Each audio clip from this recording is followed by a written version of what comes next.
New Orleans Pelicans have just been consistently teasing us constantly about the return of this year's #1 overall pick, Zion Williamson. And a lot of this season, a lot of the Pelicans' fate, in addition to numerous members of the New Orleans Pelicans roster, literally hinges upon Zion's return.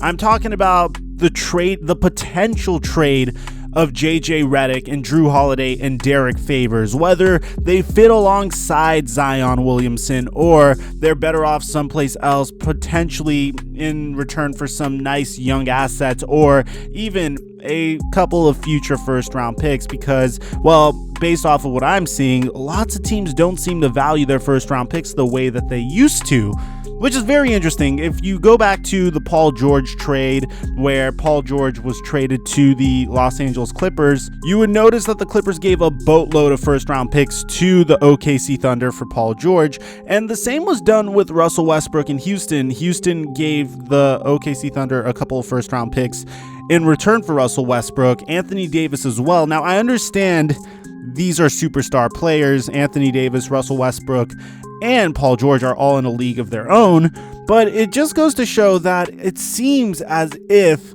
the value of a first-round pick is slowly becoming lower. And I feel like the reason for that is, we even heard from a GM, the gap between the 25th best player in the NBA draft and the 85th best player in the NBA draft is getting slimmer and slimmer. And let me know in the comment section down below if you agree with that or not.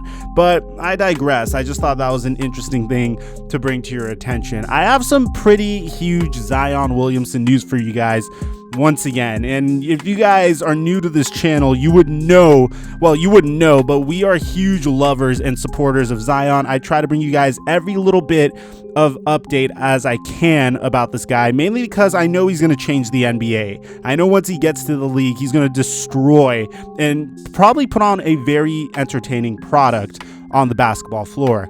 Now, really quickly, guys, before we get started on the content, if you are new to my channel, well, not if you're new to my channel, if you watch a lot of my content on this channel, you see it get recommended to you. This is like your third or fourth video. First of all, thank you for supporting me. But second of all, please take a moment to make sure you're subscribed, man, because as soon as I hit 500,000 subscribers, I will go full time on YouTube, or as soon as I hit 100,000 subscribers that turn on my post notifications. At this moment, we are at 35,600 subscribers that turned on my post notifications. That's 4,000 more since I made this announcement, so I appreciate you guys. At the same time, guys, make sure to check out my NFL news channel. It's called Microphone. It only has 2,000 subscribers. I really want to make NFL content for you guys as well.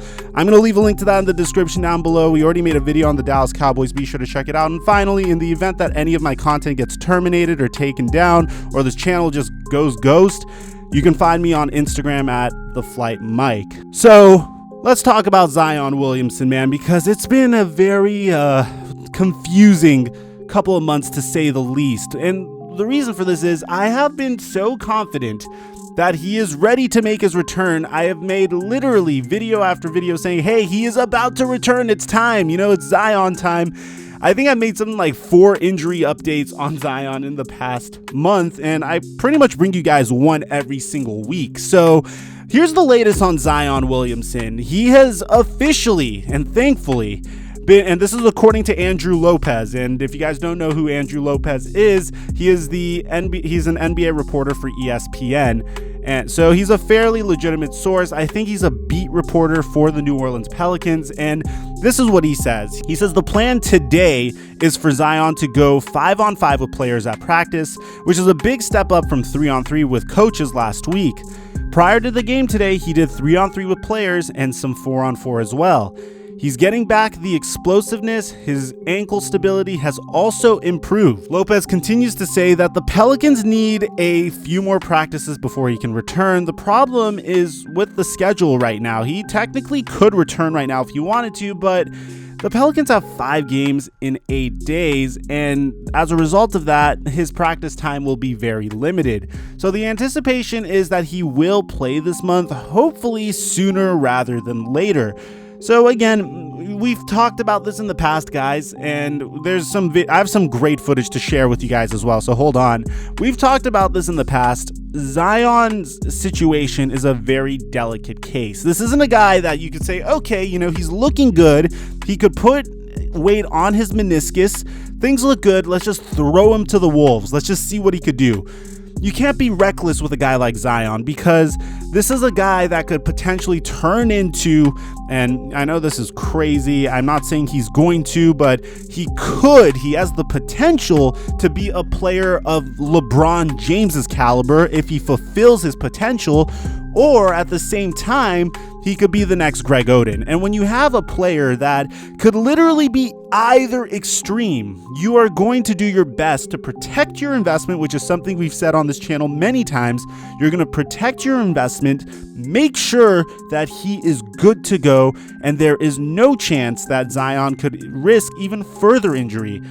Bear in mind, guys, a torn meniscus is a fairly mild injury. It's fairly mild, and it's not as terrifying as a torn ACL or even especially a torn Achilles. It's none of those. But the thing is, if you have a torn meniscus, and I think something like this happened to Kevin Durant in the NBA Finals, if you have a minor injury like a torn meniscus and you decide to rush back to the regular season, it could potentially turn into a torn ACL, or in Kevin Durant's case, a torn Achilles.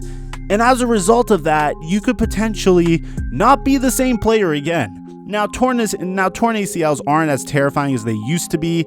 Modern science is pretty much trying to mitigate the damage of a torn ACL. But when you have a guy whose game is based off of athleticism, which is Zion in this case, you do not want to risk him potentially tearing an ACL. Now, the New Orleans Pelicans at the time of this video are currently in 14th place in the Western Conference, but don't let that trip you up, because currently they have 12 wins and 25 losses. And the San Antonio Spurs have 15 wins and 20 losses, and the San Antonio Spurs are the 8th seed in the West. So what I believe the Pelicans are trying to do is they would want to see Zion on the floor with this team for a good month before the trade deadline, which is exactly 1 month from today. And guys, definitely turn on post notifications for my trade deadline special. It's going to be insane. It's on February 6th, 2020, and it's going to be the time where the Pelicans, and we've seen this in the past from David Griffin, this is a very David Griffin thing to do, we could see the Pelicans completely change the makeup of their roster based off of how this team meshes with Zion. And on paper, you would think it's a team that would mesh with Zion. Bear in mind, David Griffin has had to build a team around LeBron James before, and again, I hate making comparisons. I don't like comparing a guy that has yet to play an NBA game to a guy that is clearly the greatest player of this past generation, but they do have similar games if you compare Zion at college to LeBron. Now, of course, I think LeBron's a better playmaker. I'm saying in terms of athleticism, their games are fairly similar, so I could imagine that David Griffin built the New Orleans Pelicans in a way that would complement Zion the same way as he built the Cleveland Cavaliers championship team and the 2017 Cleveland Cavaliers, which failed in the NBA Finals, to complement LeBron James. So as a result of that, I believe this is what's going to happen. I feel like Zion is going to come back within the next week. Within the next week, I think he's going to come back. After this 5 games in 8 days thing goes on, I think on January 15th, we're going to see Zion Williamson make his debut. Now, so the Pelicans don't have a game on January 15th, so let me tell you what I think is going to happen. The Pelicans play the Pistons on January 13th, correct? And that's the last game they have before they have 3 days off, and their next game is on Thursday, in prime time, by the way, Thursday, January 16th against the Utah Jazz.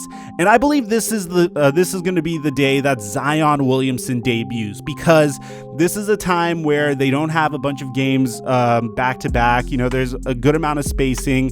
They have wow, this is actually insane. They have The Bulls and the Pelicans play each other tomorrow, and then 2 days later they play the Knicks, and then the next day they play the Celtics, and then 2 days later they play the Pistons, and then 3 days later they play the Jazz. That's going to be ideal Zion Williamson debut time. That also gives the New Orleans Pelicans a good 3 weeks to see how Zion meshes with the team in the event that they want to make any roster moves or any transactions, which is what I believe that they're trying to do. They're just trying to see if this team fits together, and if they don't, JJ Redick could go to a championship contending team for a late first round pick, for sure. Derek Favors could also go to a championship contending team for a late first round pick. There's so many players. Drew Holiday is a insane trade piece that could literally get a team that is 1 star away from contending over the hump. So I understand why the Pelicans are doing what they're doing. I think they're doing a masterful job at monitoring Zion and protecting their investment, but at the same time,